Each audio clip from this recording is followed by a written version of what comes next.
अस्सलाम वालेकुम मेरे प्यारे दोस्तों, क्या हाल चाल हैं। वालेकुम अस्सलाम राजा, हम बिल्कुल ठीक ठाक। तुम सुनाओ आज कौन सी कहानी लाए हो।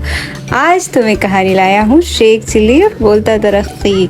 शेख चिल्ली और बोलता दरख्त, हाँ जी सुनना चाहोगे। हाँ ज़रूर, शुरू करो। शेख चिल्ली और बोलता दरख्त। शेख चिल्ली एक गांव में अपनी बूढ़ी माँ के साथ रहा करता था।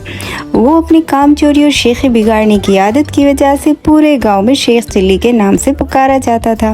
उसकी बूढ़ी वालदा मेहनत मजदूरी करके अपना और उसका पेट भरा करती थी। एक दिन शेख चिल्ली की वालदा बीमार पड़ गई तो घर में खाने को कुछ ना हुआ और दोनों माँ बेटों को पूरी रात भूखा रहना पड़ा। अगले दिन उनकी वालदा ने कहा, अब तुम कुछ काम करो, जंगल से लकड़ियाँ ही लाकर बेच दिया करो ताकि गुजर औकात हो सके। तो वालदा के कहने पर शेख चिल्ली ने लकड़ियाँ काटने के लिए जंगल की राह ली। रास्ते में वो जो दरख्त को भी देखते उसके पास जाते और पूछते, मैं तुझे काट लूँ या नहीं।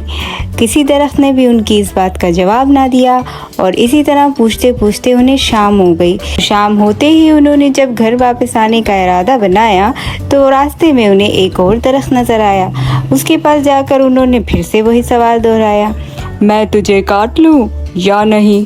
तो दरख्त का फौरन से जवाब आया, हाँ काट ले, मगर एक नसीहत करता हूँ। शेख चिल्ली ने कहा, भला वो क्या है। तो दरख्त ने जवाब दिया, मेरी लकड़ी से पलंग बनाना और बादशाह के दरबार में ले जाना। अगर बादशाह इसकी कीमत पूछे तो कहना कि पहले 1-2 रातें आप इस पर सोएं, फिर अगर मुनासिब समझे तो खरीद लें। शेख चिल्ली ने दरख्त की हिदायत के मुताबिक उससे लकड़ियां काटकर पलंग तैयार किया और बादशाह के दरबार में पहुंचा। बादशाह ने जब कीमत पूछी तो शेख चिल्ली ने कहा, पहले आप इसको 1-2 रात इस्तेमाल करें, अगर इसमें कोई खूबी पालें तो इनाम के तौर पे जो दिल चाहे दे दें।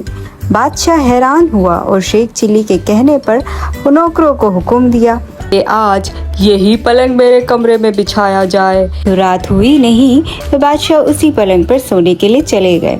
आधी रात को हुई नहीं कि बादशाह को अचानक पलंग से आवाजें आने लगी। पलंग का एक पाया बोला, आज बादशाह की जान खतरे में है। दूसरे ने कहा, वो कैसे। तीसरा बोला, बादशाह के जूते में काला सांप था। चौथे ने कहा, बादशाह को चाहिए कि सुबह जूते को अच्छी तरह झाड़ कर पहने। सुबह वाकई में ऐसा हुआ। बादशाह जब अपने जूते पहनने लगा तो उसने जब अपने जूते को झाड़ा तो उसमें से सांप निकल के भागा। बादशाह की जान इस तरह बच गई और बादशाह महफूज रहा। बादशाह ने इस बात का जिक्र किसी से किए बगैर अगली रात दोबारा उसी पलंग पर सोने का इरादा किया। रात को वो उस पलंग पर जाकर सोए तो आधी रात हुई नहीं कि पलंग के पायों ने फिर से बोलना शुरू कर दिया। चौथे पाये ने तीनों पायों को बोला, तुम पलंग को संभाले रखो, मैं जरा कुछ खबरें जमा करके लाता हूँ। तीनों पायों ने पलंग को थामे रखा तो चौथा इतने में वापस आया और उसने खबर सुनाई, बादशाह का वजीर साजिश करके बादशाह को खत्म करने के बारे में सोच रहा है। दूसरा पाया बोला, अब तुम संभालो, मैं खबर लेकर आता हूँ। कुछ देर बाद वो वापस लौटा तो उसने खबर सुनाई कि बादशाह की बीवी वजीर से मिलकर बादशाह को जहर देना चाहती है। तीसरे पाये ने जब ये सुना तो तजवीज़ पेश की, बादशाह को चाहिए कि वो वजीर को मरवा दे। इतने में चौथा पाया बोला, रुको ज़रा, मैं भी कुछ खबर लेकर आता हूँ।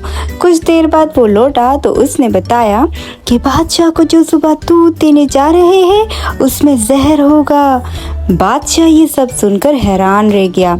सुबह उठकर जब उसे दूध दिया गया तो उसने वो दूध पीने के बजाय अपने पालतू कुत्ते को बुलाया और उसको पिला दिया।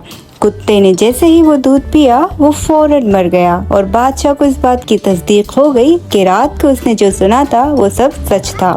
उसका वजीर और उसकी बीवी दोनों मिलकर उसकी ज़िंदगी को ख़त्म करना चाहते हैं। तो बादशाह ने वजीर को फ़ौरन से बरतरफ किया और अपने आदमियों को कहकर उसे मरवा दिया और मलका को महल से रुखसत कर दिया। बादशाह ने फिर शेख चिल्ली को अपने महल में बुलाया और खूब सारे इनाम व अकराम से नवाजा। शेख चिली बहुत खुशी से वहाँ से गया और उस इनाम इकराम से उसने अपने लिए एक बहुत बड़ा घर और एक फार्म बनाया और फिर दोनों माँ बेटा हंसी खुशी ज़िंदगी गुजारने लगे। हाँ तो दोस्तों, कैसी लगी आज की ये कहानी? अच्छी लगी ना?